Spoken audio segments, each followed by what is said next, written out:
You ever wonder how the story of a people, a whole warrior clan, manages to survive for hundreds and hundreds of years? Sometimes you find that an entire history, all its conquests, its dynasties, its culture, isn't carved into stone. Nope, it's carefully saved right between the covers of one single incredible book. And today, that's exactly what we're going to dive into. So, take a look at this. This is the Gakhar, and let me tell you, it is so much more than just an old book. Think of it like a time capsule, a really detailed chronicle of the Gakhar clan from the Potahar region. For centuries, this text has held the keys to understanding a super powerful lineage and the lands they once ruled. But to really get what's inside, we've got to uncover its secrets first. And that leads us right to our first big question. Before you can really trust a history, you have to know who wrote it, right? So we need to peel back all those layers of time and translation to find out where these stories really came from. This is the absolute crucial question. Is this thing a modern retelling, or are we hearing an authentic voice from way back in the past? Knowing the original author and the original language, that's the foundation for everything else. It's basically the difference between a genuine historical document and, a historical novel. So who was it? Who was holding the pen all those years ago? And here we go. We've got our answer. This comes straight from an early copy of the text itself. The title page tells us everything. It was originally written in Persian, which was the fancy literary language of the courts back then. And the author? A man by the name of Raizada Dunichand.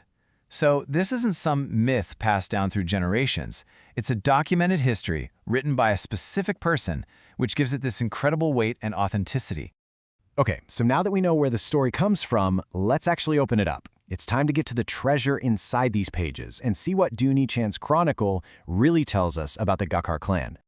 Just look at this table of contents for a second. It is unbelievably detailed. We're not talking about a quick summary of a few important rulers here.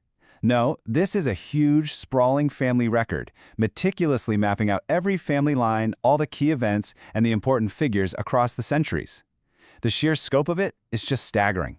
It really speaks to this deep pride they had in their own history and lineage. And this image, wow, this just brilliantly illustrates the status of the people we're reading about in the Gakhar. See, this isn't just a family tree. It's the history of a royal dynasty. This drawing of the Gakhar crown covered in jewels is such a powerful symbol of their sovereignty, their authority, and their place as the rulers of their own domain. The book isn't just about who the Gakhars were, it's also about where they were. This hand-drawn map, it actually outlines the historical territory of the Gakhar kingdom. It grounds all those names and all those lineages in a real physical place, showing the rivers, the towns, the borders of their influence. It completely transforms the book from a simple list of names into the living history of a nation.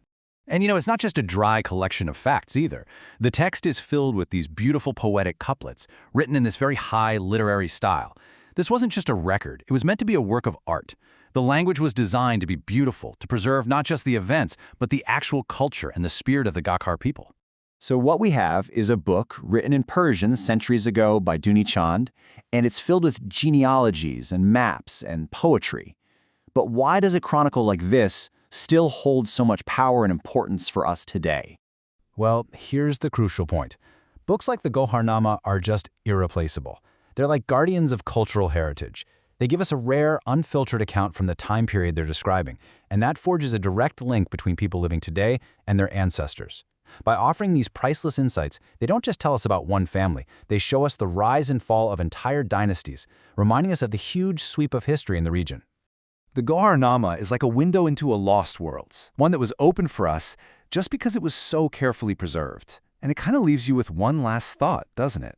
How many other stories, how many other entire histories are out there right now, just locked away in a single forgotten manuscript, waiting for someone, anyone, to turn the page?